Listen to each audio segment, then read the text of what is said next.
Hello guys, welcome back to my channel. तो आज के इस वीडियो में हम बात करेंगे एमपी ग्रुप 4 की वैकेंसी के बारे में, जिसका जो नोटिफिकेशन है वो बहुत जल्दी आने वाला है। और अगर इसका एग्जामिनेशन का देखा जाए तो आपका जो एमपीएसबी है इसके कैलेंडर पर सितंबर का शो कर रहा है, लेकिन आपको जो एग्जामिनेशन है वो अक्टूबर में होगा। तो इसी से रिलेटेड आज के इस वीडियो में मैं आपको एमपी ग्रुप 4 का full detail topic wise syllabus share करने वाला हूँ और डिस्कस करने वाला हूँ सारे इंपॉर्टेंट टॉपिक्स जो कि प्रीवियस ईयर आपके जो क्वेश्चन पेपर है उसके अंदर पूछे गए थे। तो कहाँ कहाँ से टॉपिक्स आए थे वो सारे मैंने टॉपिक का एनालिसिस करा है और आप सभी के लिए मोस्ट इंपोर्टेंट टॉपिक्स मैंने निकाले हैं। तो अगर आप सब भी तैयारी कर रहे हैं, बहुत का रिवीजन चल रहा होगा, कई सारे स्टूडेंट तैयारी कर रहे होंगे, लगभग आपके पास 1 से 2 महीने का समय है। ठीक है, तो आप सभी के लिए इंपॉर्टेंट टॉपिक्स लेकर के आए हूँ। इंपॉर्टेंट टॉपिक को देख लो। अगर आपने सारे टॉपिक कर लिए तो अच्छी बात है, और अगर अभी तक कुछ भी नहीं करा है तो आप इन टॉपिक को जरूर कर लेना, क्योंकि सारे क्वेश्चन यहीं से बने थे जो कि मोस्ट इंपोर्टेंट टॉपिक्स है। तो चलिए बिना किसी तरीके स्टार्ट करते हैं हमारा आज का नया वीडियो। एमपी ग्रुप 4 का फुल डिटेल्ड सिलेबस बताने से पहले मैं आपको छोटा सा ओवरव्यू दे देता हूँ आपके एग्जाम पैटर्न से रिलेटेड कि आपके जो कौन से सब्जेक्ट से कितने कितने क्वेश्चंस आते हैं, कितने कितने मार्क का आता है और किस तरीके से आपका एग्जाम कंडक्ट होता है और कितने कितने मार्क की सारी चीज़ें रहती है। काफ़ी सारे स्टूडेंट को तो पता ही होगा, लेकिन जो फ्रेशर्स हैं इस पर्टिकुलर एग्जाम के अंदर, जो बिगनर है, उनके लिए थोड़ा सा मैं आपको डिस्कस कर लेता हूँ, शेयर कर देता हूँ।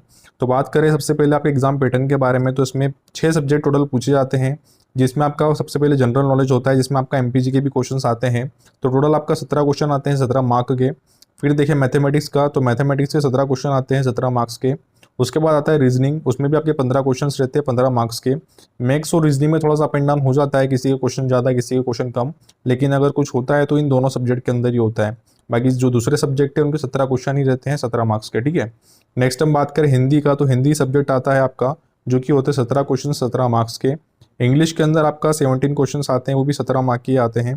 ठीक है, कंप्यूटर का देखा जाए तो उसके भी 17 क्वेश्चन होते हैं 17 मार्क्स के। तो ऐसे करते करते आपका टोटल 100 मार्क का पेपर होता है और 100 क्वेश्चन रहते हैं इन सारे टॉपिक्स को मर्ज करके। अब नेक्स्ट हम बात करते हैं आपके टॉपिक वाइज सिलेबस के बारे में, जो कि इस वीडियो का मेन टारगेट है।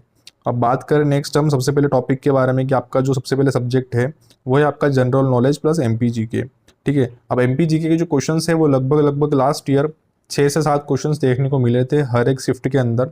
थोड़ा सा उसमें भी अप एंड डाउन हुआ होगा, ठीक है, किसी में क्वेश्चन ज़्यादा किसी में कम, लेकिन लगभग लगभग एवरेज देखा जाए तो 6 से 7 क्वेश्चन तो देखने को मिले थे एमपी के से। ठीक है, तो एमपी का भी एक बहुत अच्छी भूमिका इसके अंदर है। तो एमपी के लिए आपको कुछ नहीं करना है। एमपी के लिए आपको मैं 2 बुक बता रहा हूँ, एक है पुणेकर और एक है परीक्षा धाम। एमपी परीक्षा धाम जो है वो काफ़ी ज़्यादा ट्रेंड में भी चल रही है, काफ़ी ज़्यादा उसको सपोर्ट भी मिल रहा है, उसका जो कंटेंट है काफ़ी ज़्यादा अच्छा है। तो आप दोनों में से किसी एक बुक को भी प्रीफर कर सकते हैं। पुणेकर का जो भी अपडेटेड वर्जन आया है ना, 2024 का, है ना, जिसके फ्रंट पे ही सीएम मोहन यादव जी की तस्वीर लगी हुई है, आप वो बुक को, या फिर जो परीक्षा धाम है, आप इसको दोनों में से किसी एक को सिलेक्ट कर सकते हैं। दोनों बेस्ट बुक है, कोई कंपटीशन नहीं है, दोनों बेस्ट बुक है एमपी के लिए। तो आप दोनों में से किसी एक को सिलेक्ट कर सकते हैं। नेक्स्ट हम बात करें, क्योंकि 6 से 7 क्वेश्चन की बात है, ठीक है, 6 से 7 क्वेश्चन एमपी के देखने को मिले थे लास्ट ईयर, तो इसमें वो सारे कवर हो जाएंगे, आपको कोई दिक्कत नहीं होगी। ठीक है, नेक्स्ट हम बात करते हैं जनरल नॉलेज की, तो इसके लिए सिर्फ एक ही बुक बताऊंगा आपको, लूसेंट सबसे ज़्यादा बेस्ट बुक है। इससे बेस्ट मेरे हिसाब से तो कोई भी नहीं है। अगर आपको कुछ लगता है तो कमेंट में जरूर बताना। तो ये लूसेंट आप बुक ले लीजिए, अगर हो तो अच्छी बात है। इसमें कुछ टॉपिक बता रहा हूँ मैं आपको। सबसे पहले हिस्ट्री हुआ, ठीक है, हिस्ट्री का भी स्टार्टिंग पोर्शन, ठीक है, ज़्यादा लास्ट में जाने की जरूरत नहीं है, हिस्ट्री के अंदर भी ज़्यादा डीप में जाने की जरूरत भी नहीं है। एक आपको खुद को लग जाएगा, पॉइंट टू पॉइंट आपको पढ़ना है वन लाइनर की तरह। फिर हो गया आपका जियोग्राफी, फिर हो गया पॉलिटी, पॉलिटी से क्वेश्चंस आते हैं, ठीक है। फिर हो गया आपका स्टैटिक जीके और करंट अफेयर। स्टैटिक जीके और करंट अफेयर से तो क्वेश्चन काफ़ी ज़्यादा बनते हैं, बुक्स का नाम, ऑथर का नाम, ठीक है, डे वगैरह जो होते हैं, इंपॉर्टेंट डेज जो होते हैं वो, ये सारी चीज़ें काफ़ी ज़्यादा देखने को मिलती है। ठीक है, ये जो मैंने आपको टॉपिक जो बता रहा हूँ, ये प्रीवियस ईयर जो आपका एग्जाम हुआ था अभी रिसेंटली, उसके अंदर से मैंने सारे टॉपिक्स निकाले हैं। ठीक है, तो अगर आपके पास टाइम बचता है इन सारे टॉपिक्स को करने के बाद, तो आप दूसरे टॉपिक भी ले सकते हैं, वरना आपको इन टॉपिक को तो करना ही करना है। अब नेक्स्ट हम बात करते हैं बिना टाइम वेस्ट करे मैथमेटिक्स के बारे में, कि मैथ्स से कितने क्वेश्चंस आते हैं। 17 नंबर के 17 क्वेश्चंस आते हैं, तो कौन कौन से टॉपिक से आते हैं। सबसे पहले आपको करना है एवरेज, फिर है simplification, number system, profit and loss, ratio and proportion, time and work और सिंपल इंटरेस्ट और कंपाउंड इंटरेस्ट। ठीक है, एक टॉपिक और मैं लिखना भूल गया इसके अंदर, टाइम, स्पीड एंड डिस्टेंस, जिसके अंदर ट्रेन से क्वेश्चन आते हैं।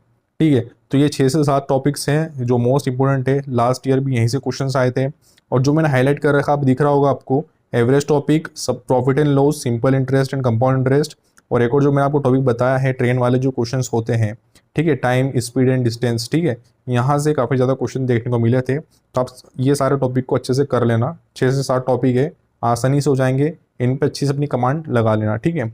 यहीं से क्वेश्चन बने थे और अभी भी यहीं से क्वेश्चन बनेंगे, ठीक है। तो ये आपके लास्ट ईयर का जो एग्जाम हुआ था उससे मैंने क्वेश्चंस निकाले, जो टॉपिक से वो निकाले हैं।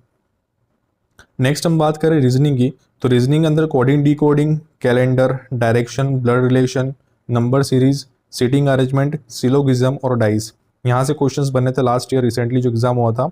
तो आपको यहीं से आपको इन सभी जो टॉपिक्स है ये इंपॉर्टेंट है, मोस्ट इंपॉर्टेंट है। सबसे पहले इन टॉपिक को आपको करना है, उसके बाद टाइम बचे तो आप एक्स्ट्रा पढ़ सकते हैं। नेक्स्ट हम बात करें हिंदी के अंदर, हिंदी में कई सारे ऐसे स्टूडेंट हैं जो कुछ टॉपिक को छोड़ देते हैं कि भैया आता है हमको, हमने हमारे स्कूल टाइम में पढ़ा है, लेकिन वहाँ पर जाकर क्वेश्चन गलत बनता है, ठीक है, क्योंकि क्वेश्चन ही ऐसा होता है, पढ़ा ही नहीं है, ठीक है। तो वहाँ पर अनाराम वगैरह नहीं आते, वहाँ पर एकदम डीपली क्वेश्चन आते हैं, ठीक है। अब बात करें सबसे पहले वर्णमाला की, जो कि मैंने आपको हर एक जो वीडियोज़ में आपको बताऊँगा बनाऊँगा उसमें वर्णमाला टॉपिक होता ही होता है और ये ज़रूरी है, ठीक है। तो वर्णमाला से क्वेश्चन बने थे अभी लास्ट ईयर आपके एग्जाम में, संधि समास से, उपसर्ग प्रत्यय, विलोम शब्द, पर्यायवाची, रस, छंद, अलंकार, शुद्ध और अशुद्ध। अब इसमें इंपॉर्टेंट टॉपिक आपको बताता हूँ, खैर सारे ही इंपॉर्टेंट टॉपिक है, सारे ही टॉपिक से क्वेश्चन बने थे लास्ट ईयर, लेकिन वर्णमाला है ना, संधि समास और फिर रस, छंद, अलंकार और शुद्ध और अशुद्ध, यहाँ से टॉपिक से ज़्यादा क्वेश्चन आए थे। तो सबसे पहला इन सबको कर लेना, ठीक है। और एक और मैं आपको टॉपिक बताता हूँ, कारक वगैरह जो होता है, कारक शब्द जो होते हैं, वहाँ से भी क्वेश्चन बने थे। नेक्स्ट हम बात करते हैं इंग्लिश के ऊपर, तो इंग्लिश जो सब्जेक्ट है यहाँ पर आपको सिनोनिम एंटोनिम से सबसे पहले पढ़ना है, फिर है वन वर्ड, ठीक है, article, conjunction, preposition, active passive और डायरेक्ट इनडायरेक्ट स्पीच, जिसे हम नरेशन भी कहते हैं। तो ये 6 से 7 टॉपिक्स हैं जिसमें आपका ग्रामर प्लस वोकेबुलरी दोनों मैंने कवर कर दिया है, और जो क्वेश्चन है वो यहीं से बनेंगे और बने थे लास्ट ईयर भी। तो आपको ये टॉपिक को सबसे पहले करना है, टाइम बचे तो आप एक्स्ट्रा कर सकते हैं।